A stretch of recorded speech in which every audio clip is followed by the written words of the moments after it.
Percayalah, Ya. tidak semua caleg ngerti jadi anggota dewan tuh ngapain. Pasti sibuk dengan urusan baju, kostum, dan make up.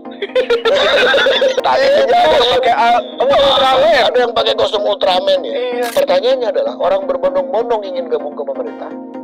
Apakah betul ingin bergabung dalam pemerintahan dan membentuk terminologi pemerintahan persatuan itu? Betul. Atau karena takut dikejar-kejar nanti? Tapi jangan juga diomelin kalau kayak gitu loh. Jangan juga podcast-podcastan itu. Iya. Yang tahu kan saya. Lah, karena yang tahu lu, Pak, makanya lu kudu ngomong ke publik supaya Kasih tahu kami. kasih tahu supaya publik kagak podcast-podcastan gitu. Iya. Lu sekarang perang sama siapa? Iya. Mulyono.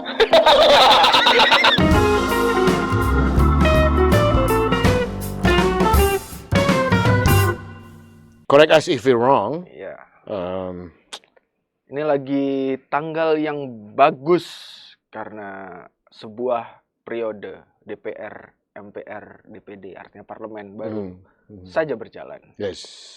1 Oktober. 1 Oktober. Ya pasti videonya ini naiknya nggak 1 Oktober sih. Kita 1 tappingnya Oktober. 1 Oktober kan. 1 Oktober. Ya. Cuman ya ini kita sudah resmi masuk ke era parlemen baru nih Pak. Lu pernah ada di parlemen sebelum menjadi seorang profesional. Ya tetap profesional sih waktu itu di Tapi parlemen. alhamdulillah bukan anggota DPR-nya. Bukan anggota DPR. Alhamdulillah bukan.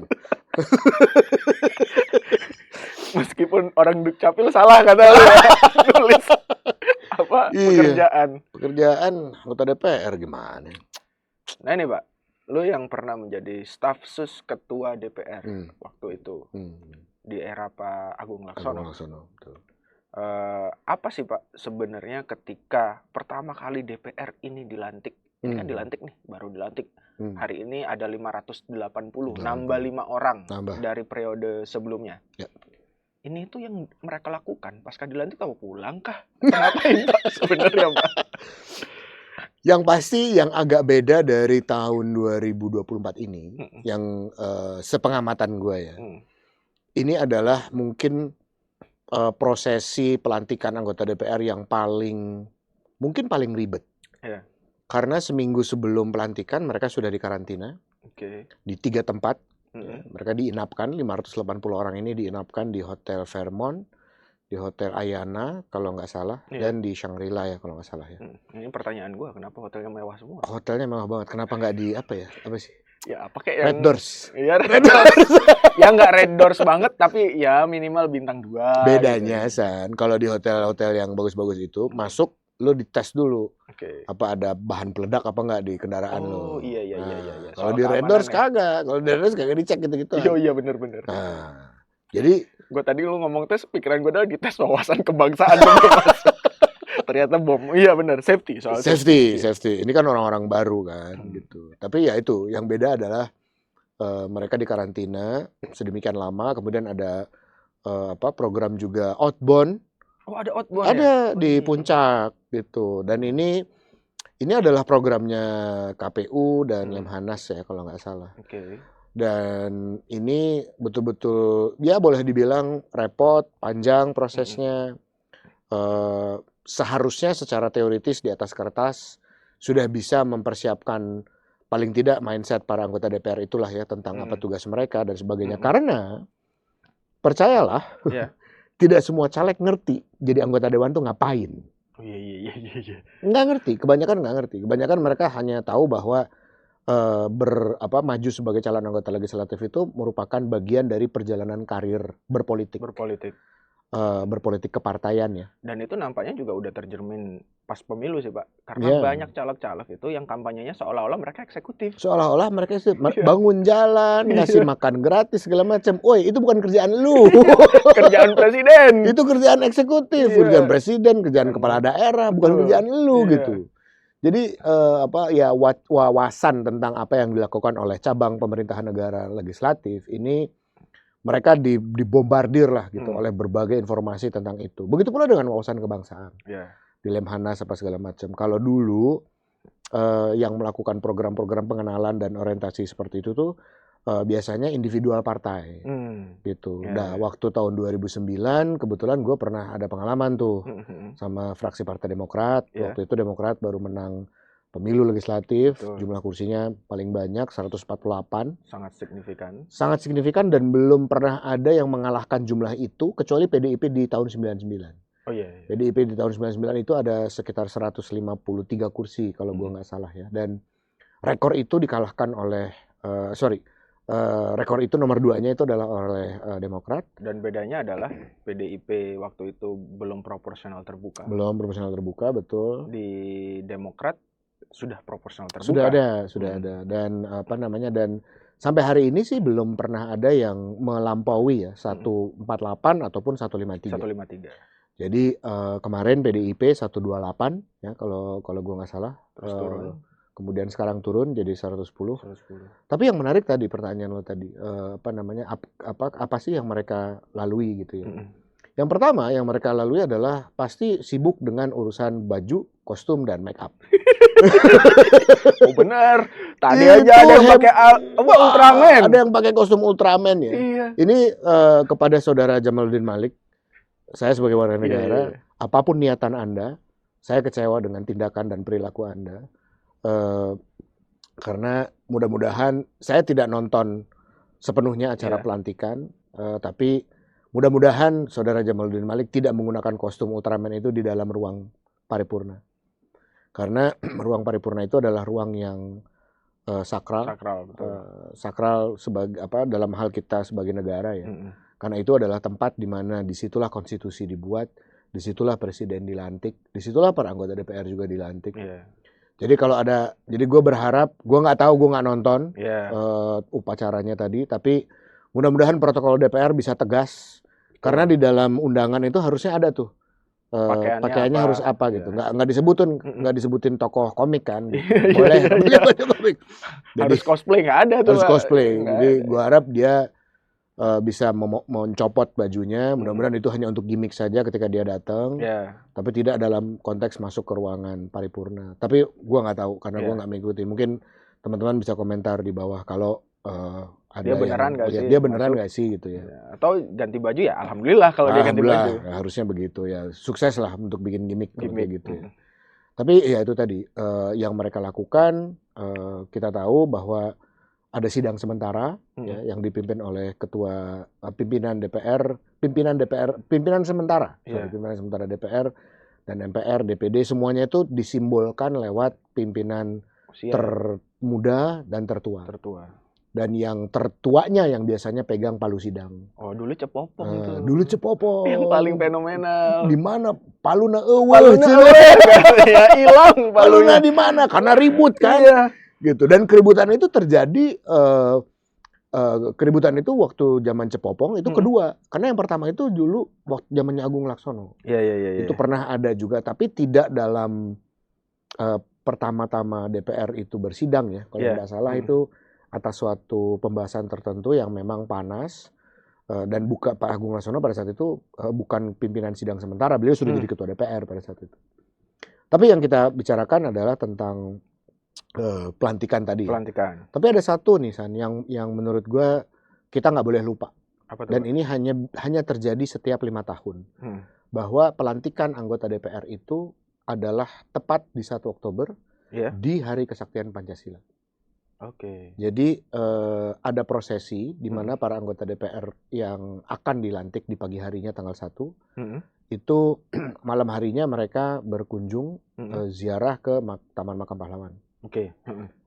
Dan di pagi hari sebelum berangkat ke gedung DPR, gua rasa ini yang tidak terjadi ya. Apa terjadi atau tidak terjadi? Gua akhir-akhir ini nggak tahu. Yang ya. sekarang.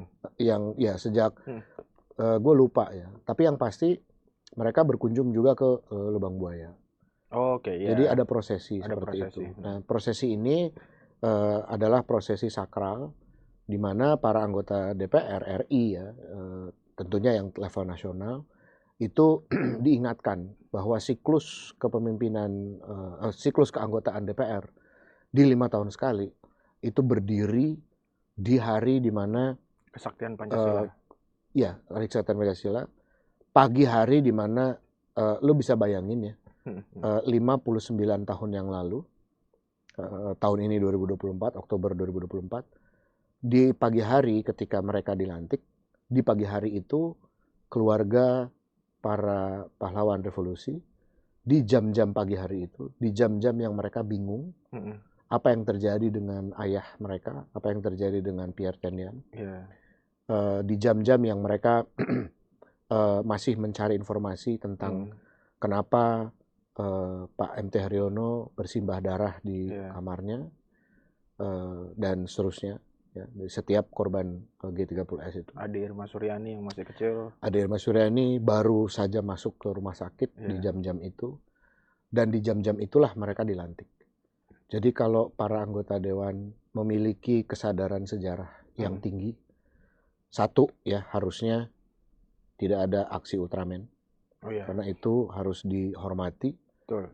Jadi imajinasi para anggota DPR ini, gue nggak tahu ya, apakah pada saat mereka sedang melakukan orientasi, diingatkan oleh para pembicara mungkin, para motivator mungkin, atau apapun namanya di sesi orientasi mereka yang 1 minggu itu, bahwa ingatlah jabatan yang kalian emban itu terjadi tepat di momen di mana Indonesia sedang mengalami kekalutan. Ya, tidak hanya menimpa para pahlawan revolusi, tapi secara luas masyarakat. Betul. Kebingungan tuh semua. Tiba-tiba ada siaran RRI lah, kudeta apa dan lain-lain. Serba tidak pasti lah. Serba tidak pasti. Jam-jam genting. Jam-jam yang ya keluarga bingung, kemudian ya semua pihak lah dibingungkan oleh keadaan itu. Kemudian tepat di tanggal 5 Oktober, para anggota DPR yang baru ini akan hadir di acara hari ulang tahun Angkatan Bersenjata kita, hari ulang tahun TNI. Yang kayaknya tahun ini meriah banget kayaknya. Sepertinya akan sangat meriah karena akan menjadi terakhir juga ya. Terakhir betul. Pak Jokowi. Pak Jokowi dan atau Mulyono. Jokowi a.k.a. Mulyono. A.k.a. Mulyono. Karena ini sudah disebut di mana-mana. Bahkan Bobi Nasution sendiri sudah memperkenalkan dirinya ya sebagai mantunya Mulyono. Anaknya juga udah ngomong sebagai anaknya Mulyono. Iya, meskipun netizen lebih suka memanggil dia adiknya Fufu Fafa. Adiknya Fufu Fafa. Nah, ini yang menarik dari Oktober 2024 ini. Dan sebetulnya yang gue juga penasaran ya, sebelum kita bahas lebih detail yang tentang DPR-DPR-an itu. Kita akan tayang setelah 1 Oktober pasti. Tapi di 1 Oktober ini saya mengucapkan selamat ulang tahun kepada Mas Wapres terpilih, Mas Gibran Rakabuming Raka. A.k.a. Fufu Fafa. A.k.a. Fufu Fafa. Kalau kata netizen. Kalau kata netizen begitu. Tapi apapun itu. Mas Gibran adalah wakil presiden terpilih. Sedang berulang tahun. Nggak kelihatan tadi di gedung DPR ya. Kemana ya? Iya nggak kelihatan. Nggak ada. Adanya Pak Prabowo. Ada Pak Jokowi, Jokowi. Ada Pak Jokowi. Iya. Kemana ya? Terus tadi gue lihat di TV Parlemen kan disebut, wah ini sebuah kemesraan ada presiden dan presiden terpilih. Presiden terpilih. Pak Wapres datang nggak, Pak Ma'ruf Amin? Ada. Ya? Kalau nggak salah ada. Pak Wapres terpilih nggak ada. Nah itu, harusnya kan akan lebih klop ya kalau ada Pak Wapres terpilih juga. Penasaran. Di mana dia? Okay. Mana Anda? Terpilih. Yalah, kita bahas DPR dah. Terpanjang nih urusannya. Iya. Tapi itu tadi Pak, balik ke pertanyaan gue. Kemudian tadi kita udah melihat prosesi pelantikan dengan segala ada yang gimmick dan lain-lain. Ini kan kalau secara agenda itu kan harusnya kalau yang gue baca itu akan ada pemilihan ketua tetap, ketua definitif, pimpinan DPR lah, pimpinan DPR. Nah itu biasanya setelah pemilihan pimpinan DPR itu apa sih yang mereka lakukan? Ini kan nggak mungkin mereka langsung sidang. Dia nggak mungkin langsung sidang ngomongin legislasi gitu loh. Iya betul. Karena yang pertama akan mereka lakukan tentu memilih pimpinan definitif dari masing-masing lembaga legislatif itu ya. Ada MPR, ada DPR, ada DPD RI. Kemudian setelah itu yang akan dilakukan adalah penentuan pembagian tugas para anggota DPR terpilih itu. Para anggota DPR yang sudah definitif, yang sudah terlantik di seluruh alat kelengkapan dewan. Alat kelengkapan dewan itu ada komisi-komisi, ada 11 komisi, dan ada badan-badan DPR. Ada badan anggaran, badan kerjasama antar parlemen, badan legislasi, dan seterusnya. Jadi akan dibagilah itu, para anggota itu ditugaskan di tiap komisi, lalu nanti akan dibahas bagaimana komposisi pimpinannya. Pimpinan para tiap-tiap komisi tersebut. Kemudian nanti kenapa ini menjadi penting? Karena setelah presiden dilantik tanggal 20 Oktober, mereka harus segera melakukan rapat kerja perkenalan dengan para menteri mitra kerjanya. Nah, tapi yang biasa-biasanya sih ya, kira-kira nih kesibukan akan terjadi kira-kira 1 minggu lah. Di Oktober ini ya, sampai melengkapi semua alat kelengkapan dan sebagainya. Karena setelah 7 Oktober baru mereka gabut tuh gitu. Karena apa? Karena pasti lo lebih tahu dari gue ya, tentang 40% ya kalau nggak salah anggota DPR itu baru 40%. Baru 40%. Nah, nanti yang incumbent 60%. Betul. Jadi ada sekitar 40%-an anggota DPR 150-an ya berarti ya, atau hampir 200 ya. Paling banyak yang baru itu Golkar, Pak. Paling banyak Golkar. Ada 48 orang. 48 orang baru. Dari 102. Oke. Nah, setelah minggu sibuk-sibuk untuk menentukan AKD, pembagian tugas di komisi-komisi, kehebohan yang berikutnya akan terjadi adalah apa? Pembagian ruangan kerja. Oh iya.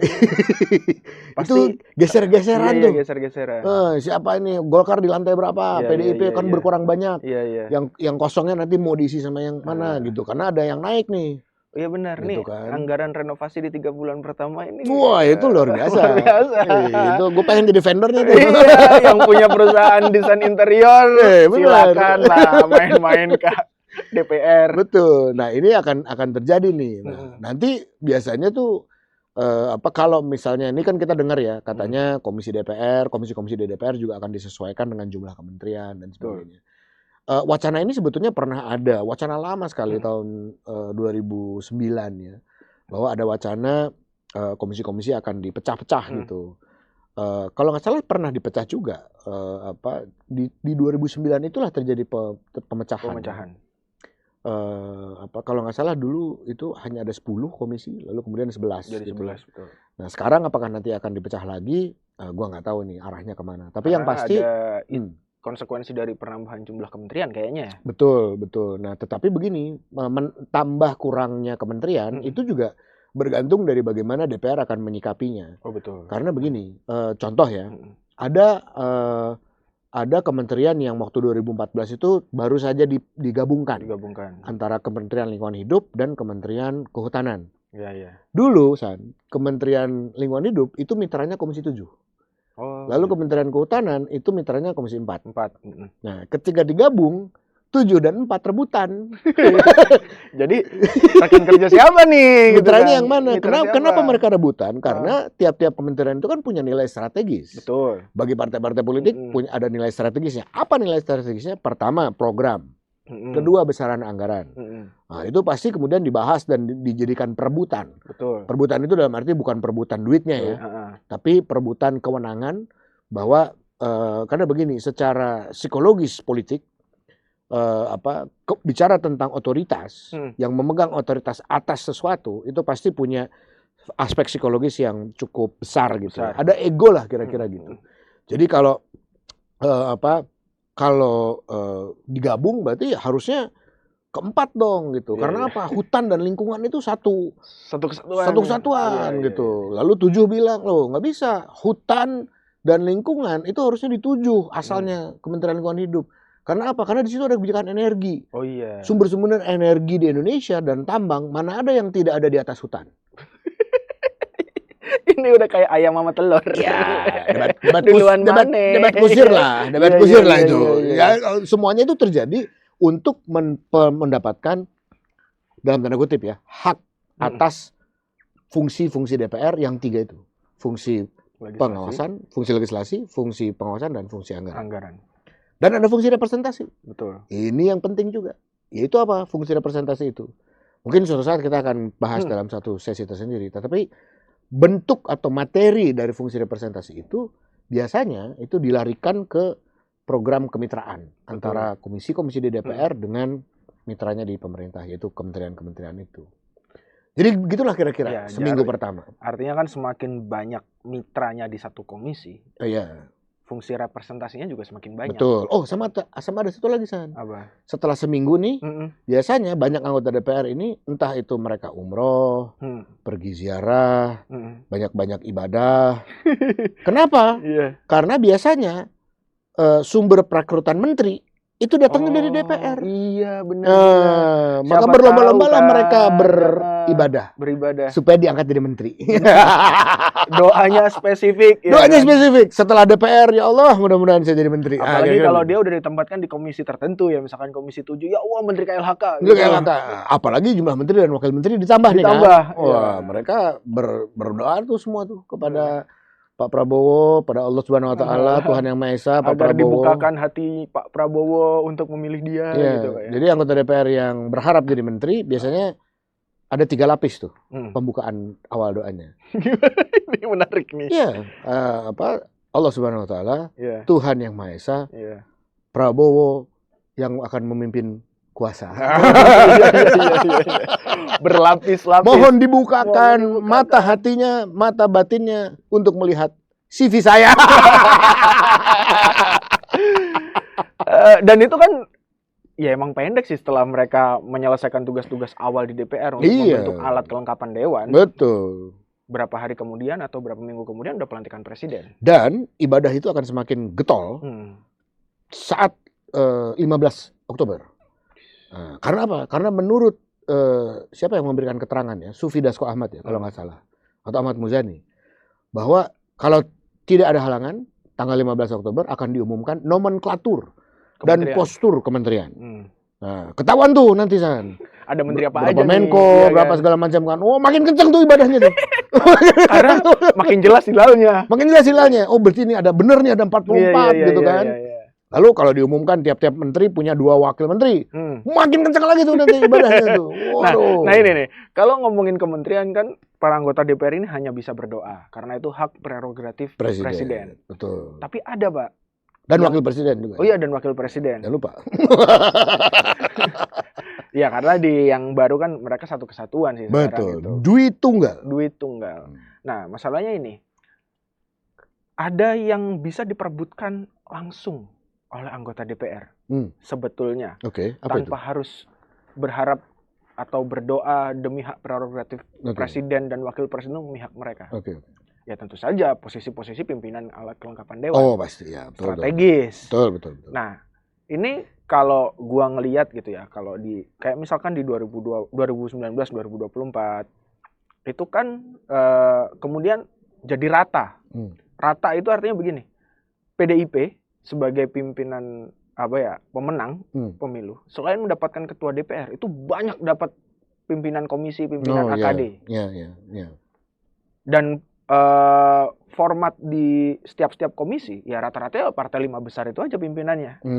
Ya kadang Golkar yang jadi ketua, wakilnya PDIP atau sebaliknya ada Gerindra, segala macam kayak begitu. Partai-partai lain yang tidak 5 besar itu ya mungkin dapat di pimpinan Balek atau di Banggar atau di mana, tapi tidak di komisi gitu.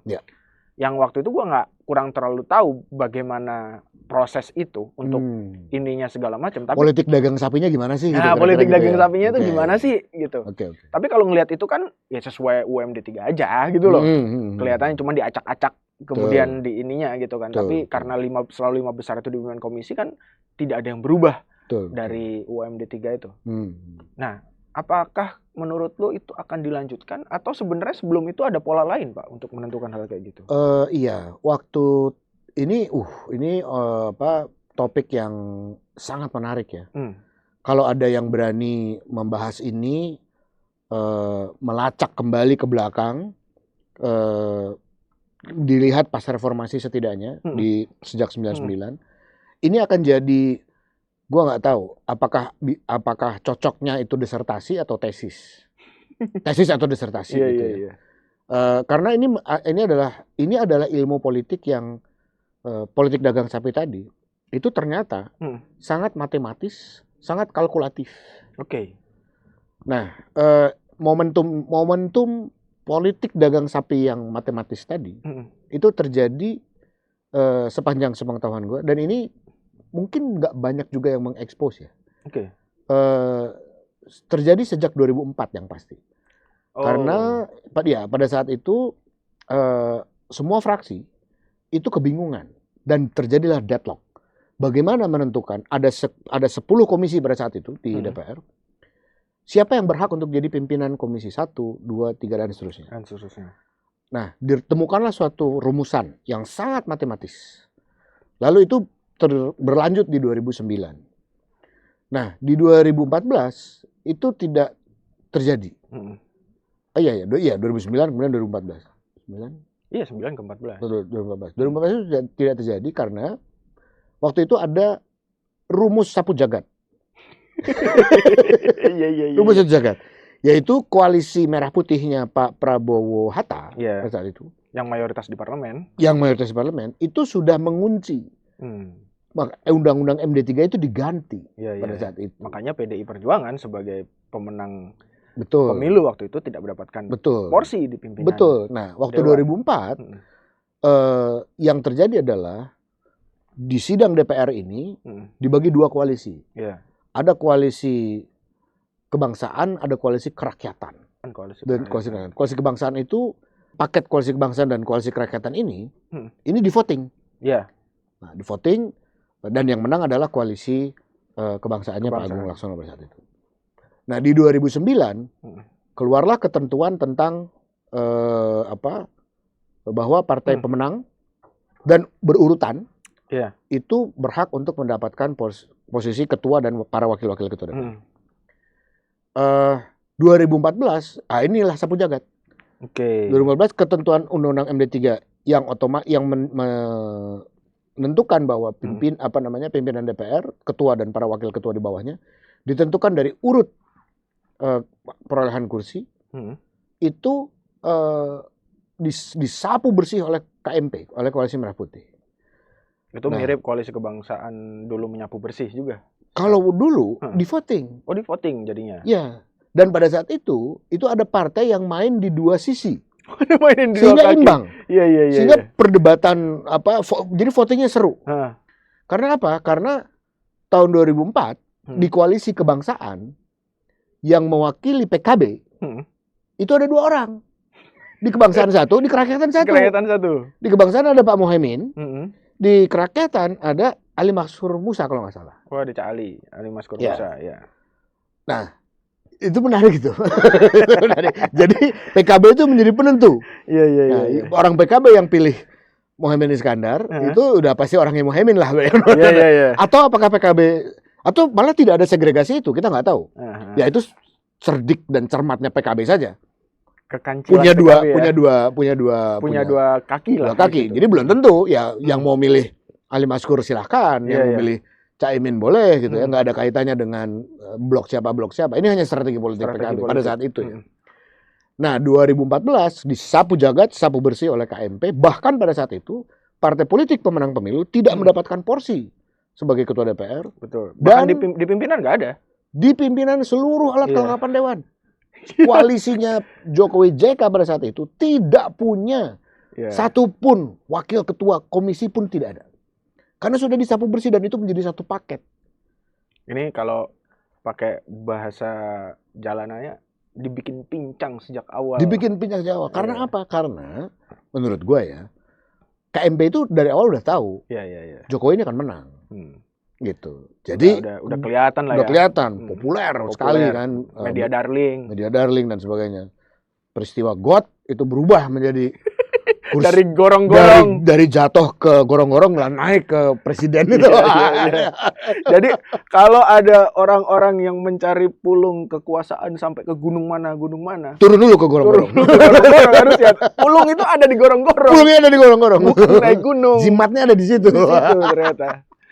Nah, 2019 itu dipulihkan.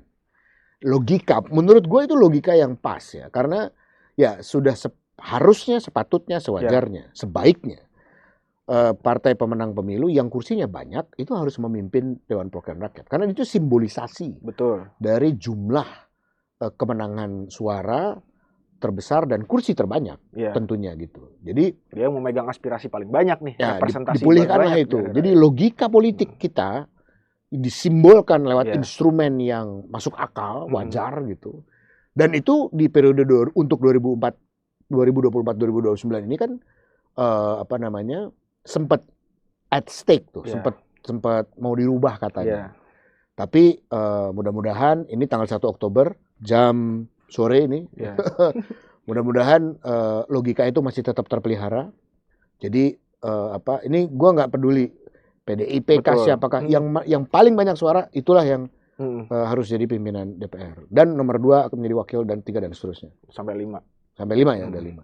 Nah, lalu pemilihan ketua-ketua alat kelengkapan dewan dan wakil-wakil ketuanya juga dilakukan sebaiknya ya secara proporsional. Nah, 2004 dan 2009 ada perhitungannya, San. Gimana tuh, Pak? Ada perhitungannya. Nah, perhitungannya ini menarik nih. Sangat matematis. Iya. Nah, nanti Ini lu ketika ngomong sangat matematis, ini tuh kan kayak di luar perkiraan cuaca gua gitu, Pak. Oke. Ya, kita anggota DPR itu biasanya atau yang di situ kan segala sesuatu tuh diselesaikan dengan cara politik. Ya. Bukan yang matematis gitu. Ini sangat matematis. Makanya tadi gue bilang, kalau lo mau bikin disertasi, ini bisa nih jadi disertasi. Menarik. Bagaimana kekuasaan itu diatur, bagaimana kekuasaan itu dimanage demikian rupa. Nah, sekilas ini gue berikan gambaran.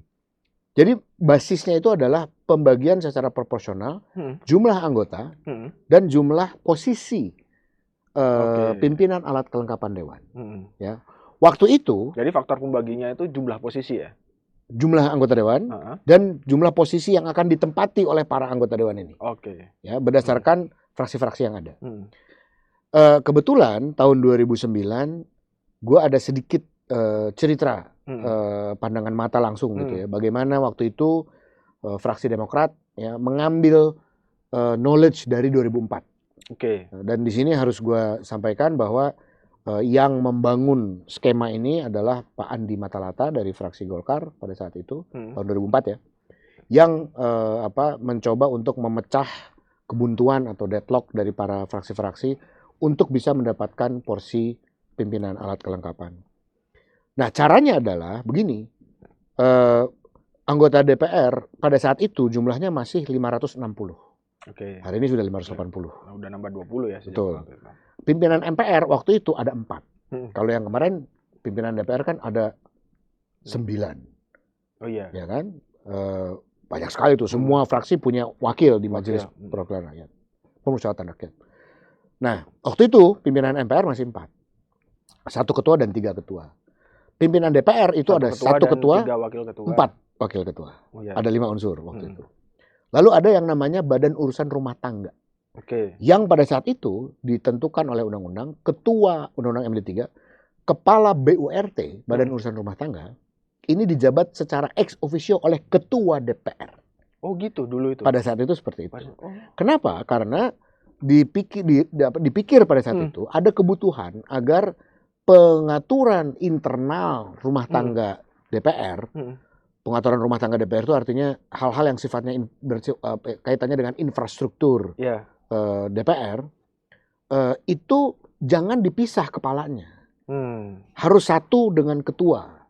Harus sejalan dengan pimpinan ketua DPR waktu itu. Jadi ketua DPR maunya gimana, maka BURT itu harus dijabat secara ex officio oleh ketua DPR. Ketua DPR. Kalau 2014-2019 kan sudah tidak. 2014 udah enggak. Artinya mindset bahwa harus ada penyatuan cara pikir ketua DPR dan kepala BURT itu sudah tidak terjadi lagi. Oke. Ya, masing-masing periode punya pertimbangannya masing-masing. Yang sekarang juga enggak, udah beda. Sekarang udah terpisah. Nah, pada saat itu si 560 ini itu dikurangi, San. Dikurangi dari tadi MPR itu ada pimpinannya ada 4, DPR ada 5, plus BURT 1. Meskipun BURT dijabat secara ex officio oleh ketua DPR, tapi jabatannya tetap dihitung terpisah. Oke. Jadi tidak dijadikan bahwa ini karena ini satu, jadi karena ini ex officio, orangnya sama, fraksinya pasti sama, maka nggak dihitung. Tidak. Satuannya tetap dihitung sebagai BURT dipisahkan dari ketua DPR. Jadi jatah si partai sudah berkurang. Jadi sudah berkurang meskipun ex officio ada di ketua. Jadi 4 plus 5 plus 1. Jadi ada 9. Nah, jadi ada 10 ya. Nah, si 560 ini yang menarik. Si 560 itu tidak otomatis tapi dikurangi 10. Oke. Karena apa? Ada bilangan kedua untuk menentukannya. 560 dikurangi para pimpinan, para pimpinan yang tadi. Tapi ketika keluar angka setelah dikurangi, dihitungnya si BURT-nya itu tetap 1. Oh, tetap dihitung di situ. Jadi tidak dikurangi dari bilangan besar. Iya. Sehingga 560 hanya dikurangi 9. Iya. Nah, jadi 551. 551. Nah, karena yang 9-nya kemana? Asumsinya ini sudah duduk nih di porsi pimpinan. Lalu setelah keluar angka 551, maka setelah dikurangi oleh 10/9 yang pimpinan, yang 551 ngejar apa sih? Ngejar ketua AKD lain, komisi-komisi dan badan-badan. Yang diperebutkan itu ada 16. 11 komisi dan 5 badan. Oke. Jadi ketua yang harus diisi itu, maka keluarlah satuan angka 16 tadi. Yeah. Nah, jadi dari 551 para 551 orang inilah yang mencari 16. Yeah. Maka dicarilah apa? Dicarilah angka rasionya dari tiap-tiap fraksi. Yeah. Jadi fraksi Partai Demokrat pada saat itu sebagai pemenang pemilu memenangkan 148 kursi. Nah, setelah mendapatkan kursi pimpinan tadi yang ada, dan Demokrat otomatis dikurangin 3. Karena apa? Karena ada MPR 1, betul, ada DPR 1, dan ada BURT 1. BURT, iya. Dihitung nih. Begitu mau ngurangin kursi fraksinya, yang satu dihitung. Padahal jumlah besarnya dari 560 tidak jadi 550, tapi 551. Nah, jadi dari 148 dikurangilah jadi 145. Ya. Lalu kemudian ada angka rasio. Oke. Nah, angka rasio itu ini membagi angka sisa yang 551 dibagi dengan angka sisa kursi anggota fraksi yang belum dapat jabatan. Masing-masing partai. Keluarlah rasio 0,263 untuk Demokrat. Oke. Nah, untuk bisa mendapatkan berapa dari 16 kursi pimpinan AKD si fraksi Partai Demokrat, maka rasio itu dikali dengan jumlah kursi yang diperebutkan. 16 tadi. 16. Jadi 0,263 dikali 16. Maka fraksi Partai Demokrat berhak untuk mendapatkan 4 kursi pimpinan alat kelengkapan dewan. Iya. Dan seterusnya. Iya. Sampai kepada si 551 ini udah dapat semua nih 16. Maka si 551 dikurang lagi 16. Oh. Sisa 535 yang belum dapat jabatan. Nah, ini untuk menentukan wakil-wakil alat kelengkapan. Nah, wakil-wakil alat kelengkapan jumlahnya total komisi dan badan itu ada 48. Oh iya, benar. Nah, skema tadi diulang. Gitu. Mutatis mutandis itu diulang. Sehingga apa? Sehingga politik dagang sapi itu sangat rasional, sangat matematis. Dicari justifikasinya. Bukan dicari justifikasinya justru. Skemanya. Ya ditemukan skema gitu ya. Bukan pembenaran, tapi memang itulah yang menjadi dasar untuk membagi. Sehingga pada saat itu fraksi Demokrat mendapatkan hak untuk mendapatkan 4 kursi pimpinan AKD, Golkar mendapatkan 3, PDIP mendapatkan 3, PKS mendapatkan 2, dan PAN, P3, PKB, dan Gerindra pada saat itu mendapatkan 1. Gerindra baru masuk parlemen itu. Gerindra 2009 baru masuk parlemen. Maka dia hanya bisa mendapatkan 1.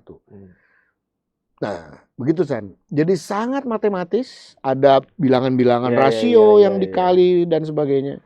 Pertanyaannya, apakah ini juga akan dilakukan di DPR periode ini? Nah, ini gue nggak tahu.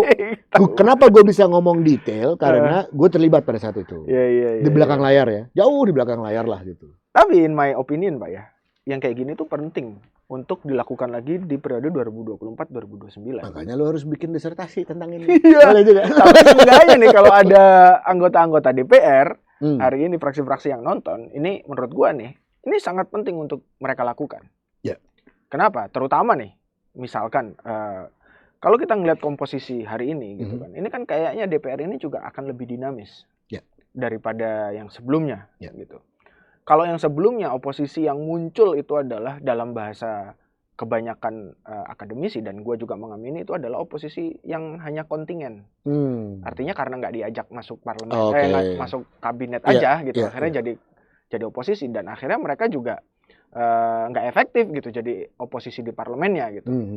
Ya Demokrat, PKS sisa 2 itu kan periode lalu gitu setelah Gerindra dan PAN ikut masuk kabinet gitu kan dari koalisi yang mencalonkan Pak Prabowo di 2019. Ya ini juga karena faktor nggak diajak aja, meskipun di akhir-akhir kan diajak juga Demokrat, hanya PKS yang nggak dikasih gitu kan. Demokrat diajak kan AHY masuk gitu, sekarang bagian dari koalisi pemerintah sampai nanti 20 Oktober pemerintahan baru dilantik gitu kan. Nah, yang membuat kemudian memang DPR tidak dinamis karena ya oposisinya nggak serius, oposisi kontingen. Nah hari ini rata-rata diajak semua oleh Pak Prabowo. Dan kita melihat 3 partai pendukung Anies Baswedan dan Muhaimin Iskandar di pemilu lalu, ini udah secara terbuka, udah terang-terangan gitu kan, ngomong, udah deh gue pengen masuk kabinetnya Pak Prabowo, artinya mendukung pemerintahan Pak Prabowo dan Mas Gibran. Gitu. PKS, PKB, dan Nasdem. Sisa PDI dari 8 partai parlemen saat ini yang belum secara terbuka. Tapi bukan berarti PDI Perjuangan tuh ditinggal. Tetap diajak. Ini yang berbeda. Kalau waktu itu Demokrat sama PKS ya udahlah gitu.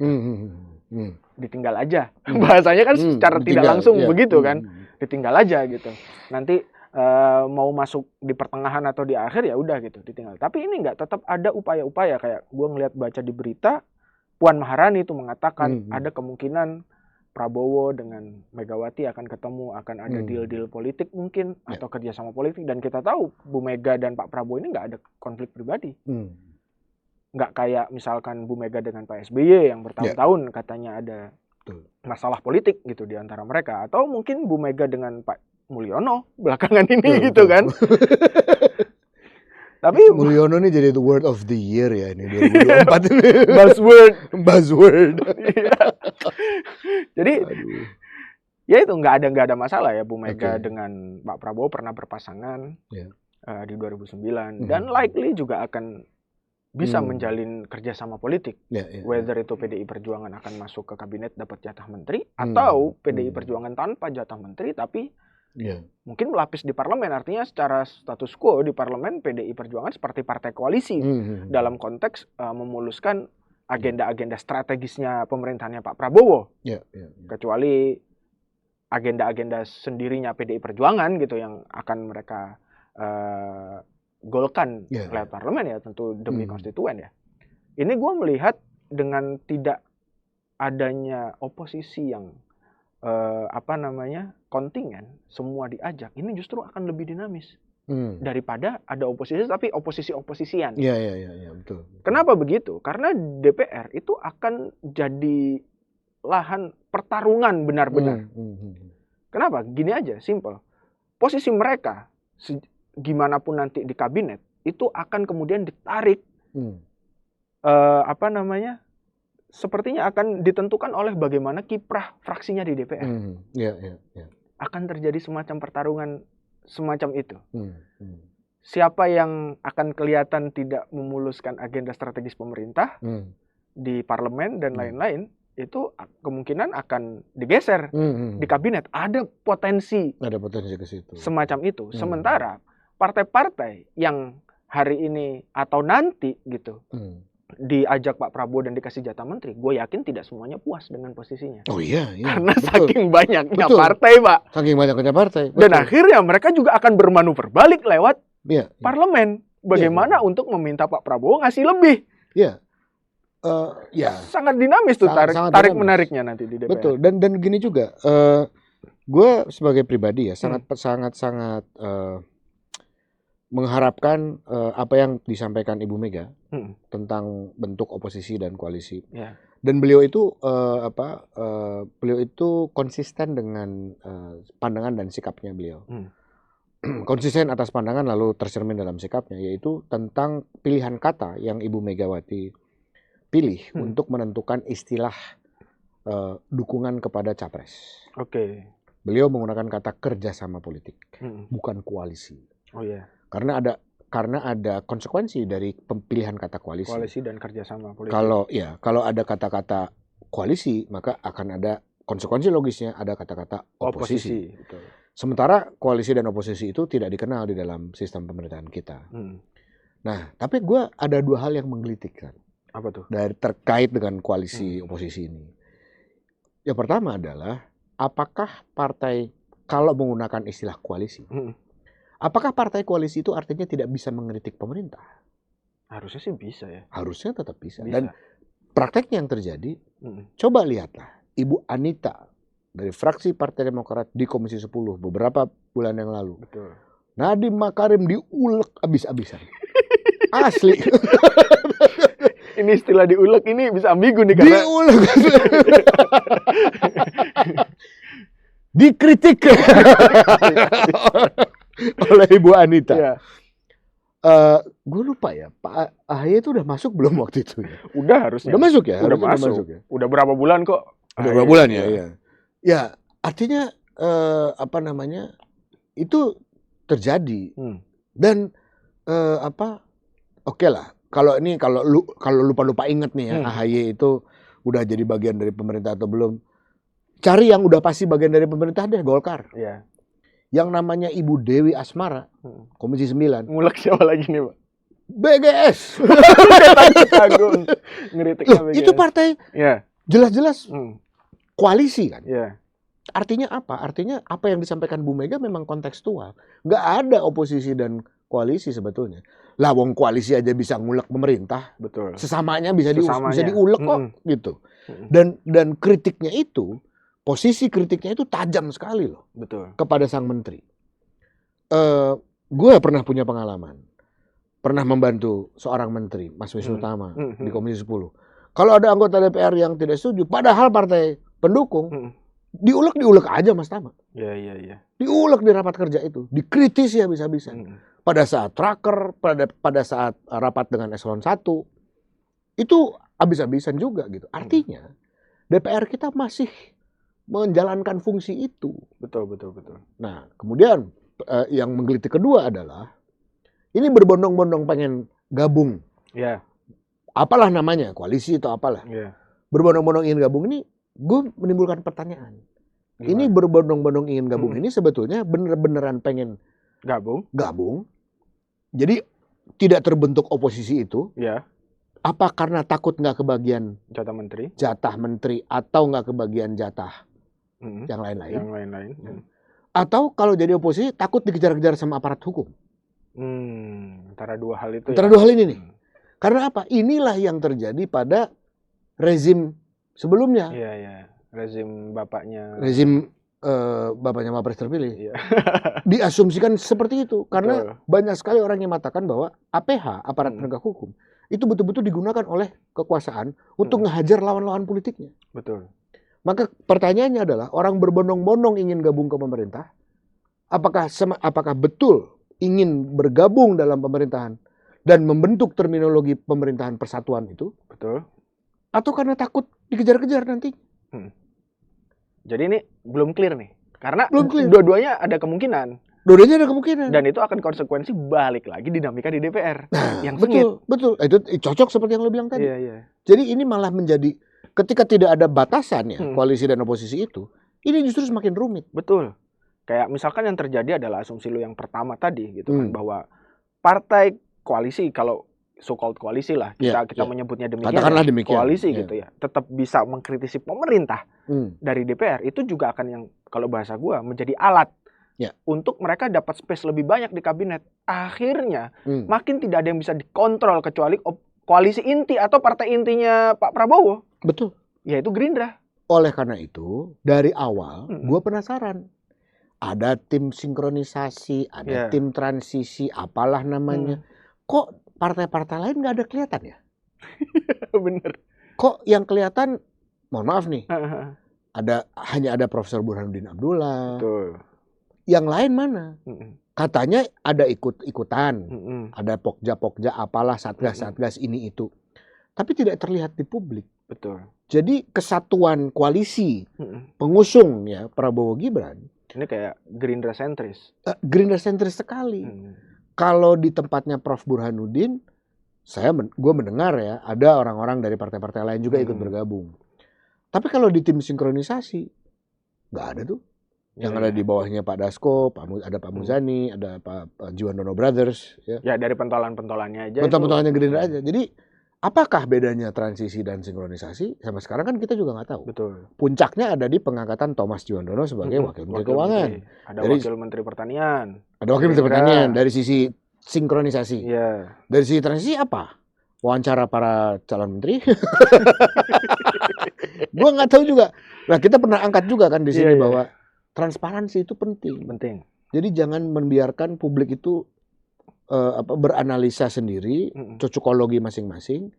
Tapi jangan juga diomelin kalau kayak gitu loh. Jangan juga podcast-podcastan itu. Yang tahu kan saya. Lah, karena yang tahu lu, Pak, makanya lu kudu ngomong ke publik supaya kasih tahu kami. Kasih tahu supaya publik kagak podcast-podcastan kan gitu. Syukur-syukur kalau Bapak mau jadi tamu podcast kami. Lebih enak gitu kan. Ini ya kami konsisten lah, Pak ya. Kita ini konsisten untuk ngomong bahwa Pak Prabowo ketika nulis di Newsweek ya kita apresiasi. Oh iya, betul. Dan begini, biasanya kan orang yang memberi informasi soalnya gitu. Betul. Dan ini satu hal ya yang juga menurut gue juga penting. Orang-orang yang nanya ke Pak Prabowo, kadang-kadang nggak puguh juga yang ditanya. Yang ditanya itu balik lagi ke urusan HAM, balik lagi ke urusan yang kemarin-kemarin itu gitu. Jadi nggak kontekstual gitu. Jadi ya Pak Prabowo nggak ditanya juga. Ya kalau kita bisa wawancara beliau, kita tanya pertanyaan yang kontekstual lah. 5 tahun ke depan bagaimana lah. Ya betul. Seenggaknya bukan begitu. 100 hari ya. Lu kan sebel banget tuh sama kata-kata 100 hari. Kata-kata 100 hari itu. Toh gimana udah dikunci sama APBN, Pak? Gue juga nggak setuju. Karena term 100 hari itu terbentuk pada saat masa kepresidenan Eisenhower kalau nggak salah. Di masa perang. Nah itu. Eisenhower apa Roosevelt? Ya, antara itulah. Itu situasi perang. Jadi bukan situasi damai. Jadi within 100 days itu harus dibuat keputusan quick win gitu. Quick win yang tidak ada keputusan-keputusan kayak sekarang misalkan RAPBN atau APBN 1 tahun yang udah diketok. Iya, makanya. Lu sekarang perang sama siapa? Iya. Mulyono. Kecuali kalau memang ada demikian. Saya mau perang tuh. Nggak tahu dah. Tapi kan jangan sampai sih. Jangan sampai. Mulyono siapa juga nggak tahu. Stabilitas politik ini penting lah. Iya. Tapi ya terserah kalau mau perang juga apa kita saksikan. Nanti kita analisis lagi. Tapi satu hal yang pasti telah terjadi arus balik. Ya. 1 Oktober ini adalah arus balik pertama. Betul. Nah, pada tanggal 20 itu arus balik kedua. Jangan sampai jadi arus mudik. Mudik ini adalah yang mungkin doanya ternyata belum terijabah untuk jadi menteri. Ya udahlah daripada di parlemen juga kurang signifikan, mungkin posisinya di pimpinan AKD lebih banyak ke dapil. Mudik ke dapil. Ya seenggaknya ada yang dikerjakan. Siap. Oke, kita lihatlah. Jadi hari ini kita membahas arus mudik dan arus balik. Thank you, correct us if we are wrong.